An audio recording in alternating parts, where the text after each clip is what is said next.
let's talk about stem cell therapy. What is a stem cell therapy?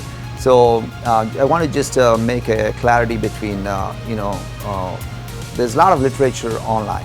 So when you read it, sometimes you see like umbilical cord therapy, embryonic stem cell, and what is this? What am I getting? That's the most common question. And there are also questions about, hey, stem cell therapy, am I at risk of cancer? So a lot of people ask about it.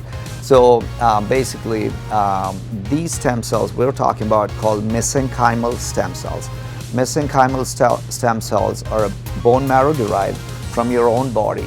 So they have potential to become into a few tissues, like they can become a cartilage, they can become a ligament, tendon, muscle, bone, few of blood vessels, so few of orthopedic related growth. They will not form other tissues like the heart, lungs, and stuff. So when you hear about like, hey, somebody's growing in a year, and those are all very different. We're talking about embryonic stem cells and nothing to do with the USA. Those are all, you will see them a lot in Europe and Asia and a lot of those countries. We're purely talking about mesenchymal stem cells, which are bone marrow of your own bone marrow, not like somebody else's. So that's what we're talking about. So these cells have tremendous capability of regenerating the tissue that you have lost. So what we do is we aspirate the bone marrow and we process the mesenchymal stem cells. And those mesenchymal stem cells, as I said, we concentrate those things minimally so that they'll be ready to be injected into the area of the problem. So we're looking into a knee. The reason I say knee is knee is one of the most commonest joints that people have issues with. So they could be losing some articular cartilage area. They can have some loss of what we call a chondral loss in that area, as well as they can have a meniscus tear. And they start developing some bone-on-bone type issues and bone spurs.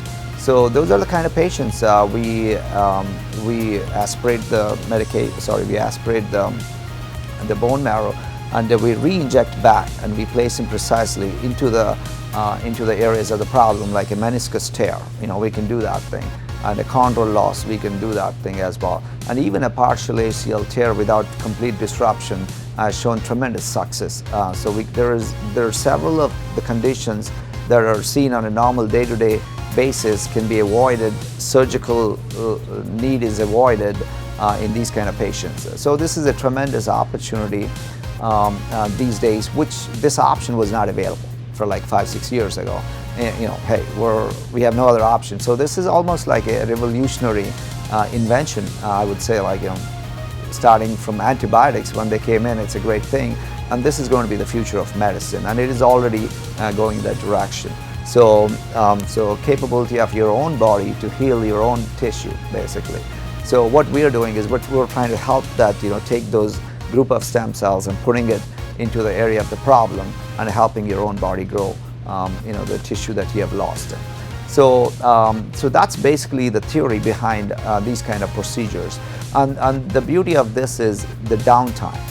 So there is no cutting involved. So you're not really having 6 months of rehab to get back into routine. And the question of failure, or is it going to fail? I mean, you're putting stuff that's good for your body. So there is no question of failure or a negative side effects. It's about hey, minimal downtime, and you just get back into your routine. And the whole idea is you're preserving your native tissue. That's the whole goal. So the whole goal is like, okay, we're not taking a tissue away. We're kind of keeping your own tissue, but solidifying it and making it more functional and healthy, basically. So it's a win-win for the patient to keep the natural structures intact, basically. Considering a shoulder rotator cuff tear again. So the options are, if it's a complete tear, and obviously you need a surgical intervention to tie it up, but if it's partial tears, these procedures do phenomenally well. I mean, the cells go in and they can heal that area and avoid a surgery. Surgery may be good in certain cases, but not in all the cases. So this is a great option for those kind of issues as well.